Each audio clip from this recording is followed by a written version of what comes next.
надад нэг асуулт байна. Энэ асуулт нэлээд том асуулт. Тэгээ энэ асуултыг бид нэр өөрөөсөө олон удаа асуух хэрэгтэй асуулт гэж бодож. Тэр нь энэ байна. Та хэрвээ амьдралдаа нэг л зүйлийг бүтээх бол ганцхан зүйлийг амжуулах бүтээх бол тэр нь юу байх вэ гэдэг асуулт байна. Түрүүлсэн шүү, нэлээд том асуулт. Энэ асуултын хариулт нь өнөөдөр хариулахад нэг хариулт гарч ирнэ. Магадгүй жилийн дараа хариулахад нэг хариулт гарч ирнэ. Амьдралд өөрчлөлтүүд, бидний өөрийн хувилбарын шилжилтүүд бий болох тоолонд энэ асуултын хариулт ондоо болох ёстой. Гэхдээ суураараа биднэрт нэг юм бүтээмээр байгаа, хувь нэмэр оруулмаар байгаа.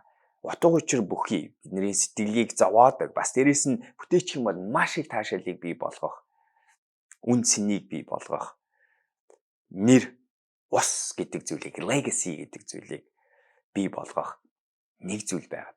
Тэрийгэ таних гэж хичээрээ. Миний хувьд тэр нь бусдад энэ өөрийнхөө амьдралд туршиж, үзэж, ойлгож буй зүйлүүдээ бусдад хуваалцаж ийм байдлаар амьдралаа өөрчилж, чиглүүлж чадаж байгаа.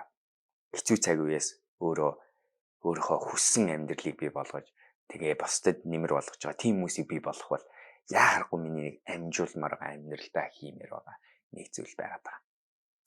Би аацтай энэ хариултаа жоохон олж чадаад байгаа.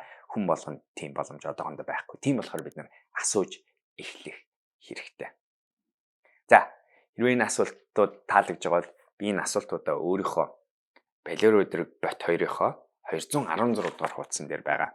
Энэ 100 асуултаас нь та бүхэнтэй асуудаг бааш. Би энэ 100 асуултыг цуглуулж аваад номныхоо ард таньзруулж бэлдсэн байна. Хариулаад үзээрэй. Тэгэд хэдлээ дараагийн видеоор уулзцгаая. Балер өдрөг байцгаарай.